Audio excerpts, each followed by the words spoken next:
لو عندك شويه قشر برتقان واستفندي تعالى اقولك تعملي بيهم ايه. هنعمل وصفه سحريه تحفه لازاله الدهون.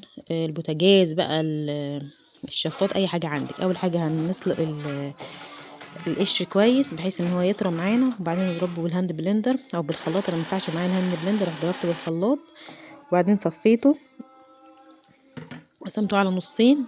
نص حطيت فيه 3 معالق نشا او معلقتين كبار ودوبتهم كويس عشان التكتلات، والنص التاني حطيت فيه معلقتين بوتاص كبار. والبوتاص هيطلع معاكي بخار كده، فلو انت عندك حساسيه او حامل يا ريت تحط كمامه يعني.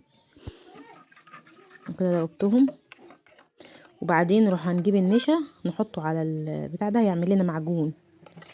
المعجون ده بقى هنحط عليه كوبايه صابون سايل ونص اريال هيعمل معانا كده.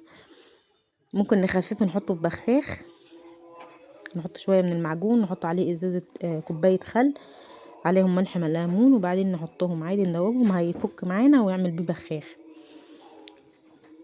البخاخ ده ممكن تحطيه على اي حاجه، الدهون البسيطه يعني، لكن لو عندك دهون صعبه وهديلها فتره جامده تحط المعجون. انا كانت عندي دهون صعبه طبعا، بس هنا البخاخ حش لي اللي ورا اللي هو الحته بتاعه البوتاجاز من ورا، حشها معايا كويس يعني، خلاها بتلمع كده مع اني كنت فاقده الامل اصلا. البوتاجاز بقى كان عندي ايه دمار ما اقولكيش، والاستندات هنا انا كنت حاطه شويه سبته تلت ساعه كده ولا نص ساعه على الستاند، وبعدين دعكته طلع بسهوله جدا، بكل سهوله طلع طين. شايفه مطلع معايا قد ايه والله، واحسن من السترس والباور اللي احنا بنستخدمه ده. واصلا مش هيكفيكي اصلا ازازه واحده من الباور، والازازه ب70، فتخيلي هتجيبي كام ازازه كده، ازازتين 3 عشان تنضفي كل الدهون دي. لكن ده موفر يعني في البيت وكويس. الله يبارك للست اللي عملت الوصفه دي، انا قلت اجربها واوريها لكم. دهنت بادئ الاستندات، وهتسيبيها برضو نص ساعه او تلت ساعه، وبعدين تدعكي فيها تطلع معاكي الدهون بكل سهوله يعني.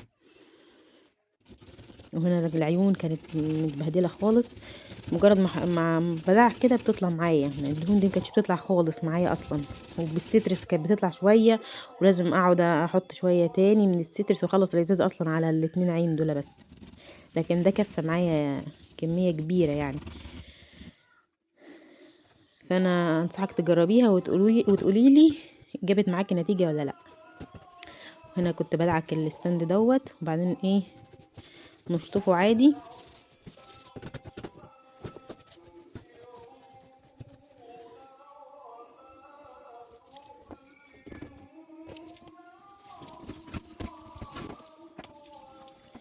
انا كنت بشطفه بقى من الخليط دوت، بس محتاجه ان انت تشطفيه كويس يعني.